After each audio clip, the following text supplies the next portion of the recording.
So, I left you in this position. We've taken off the plate, and then we have this. So, you will notice it has a metal ring around the field lens. This is secured by those two screws. So what we do first is we remove these. Again, not teaching my granny to suck eggs, as they say, but we remove these first. It's just a right hand thread, anti-clockwise as always. Remove those screws. Don't worry so much if they do fall in, because once a prism cluster is out, you can turn them upside down and get them out, but we'd rather that they didn't, obviously. So remove these.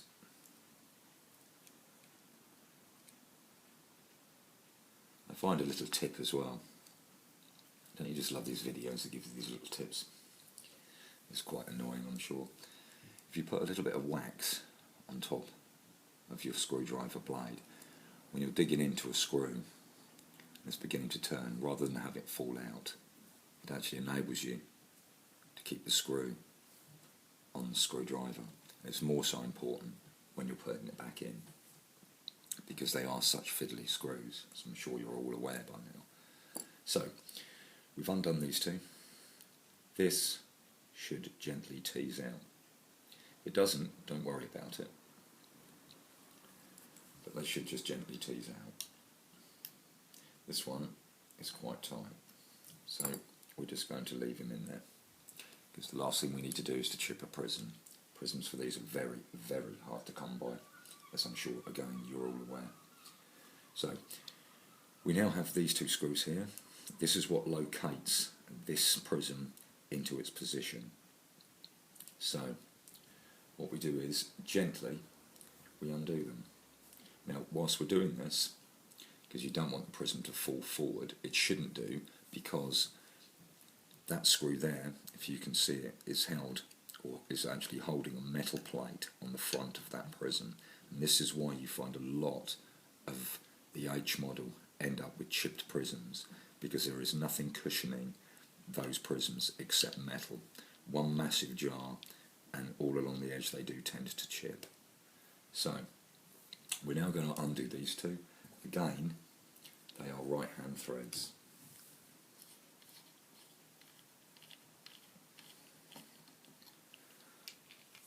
One screw off. And now, when we take off the second screw, sometimes they tend to want to fall forward a little. So I'm going to prevent this, as I say, by that finger holding that there. So now the prism is completely loose. And you can see this now. What I'm going to do is I'm just going to rest it there. This plate, sometimes, like on these, it has come away from that prism top there. That's fine, but as you can see, originally it was glued to it. You could re-glue this with a small amount of super glue if you wanted to. I tend not to. I just leave it. So, now, as you see, the prism is completely coming away. Grab it nice and firmly, but gently, and remove. Set the binocular to one side, and this is the whole thing. Isn't that beautiful? Absolutely gorgeous. Beautiful pieces of kit. They really are fantastic. Now, notice I did that without gloves, because when you're going to be taking them out, they're already filthy anyway, so you're going to be cleaning them. But this is what I was saying to you. Normally, on almost every one I've ever had or had to clean, is this prism is glued or cemented to the other prism. This is normally separated, because obviously the Canadian balsam after 70 or 80 years tends to either go completely opaque and break away, or it just breaks away completely. But we will cover cementing prisms and re-cementing lenses on a later video if anybody wants I can cover that as well. But isn't that an amazing piece of kit?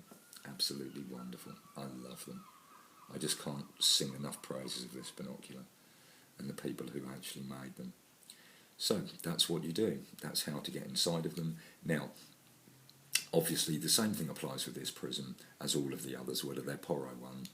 Clean off all the surfaces, make sure they're absolutely pristine, polish them off, give them a nice shine, and then it is just in reverse. But this time you're using gloves. Be gentle, but be careful with them. Don't just drop them in.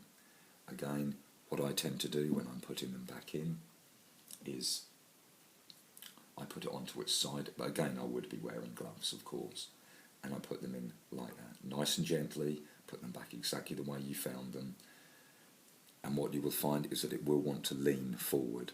Take it back to its position, screw down the plate, screw down on those, and that is what holds it in. Same thing in reverse. That means that you can get to the inside lens because you've already taken the plate off. You can clean that and then again put them back on, screw them down. You're always going in reverse now, so remember how to tighten them. And that is your Porro 2. Wonderful things, wonderful things.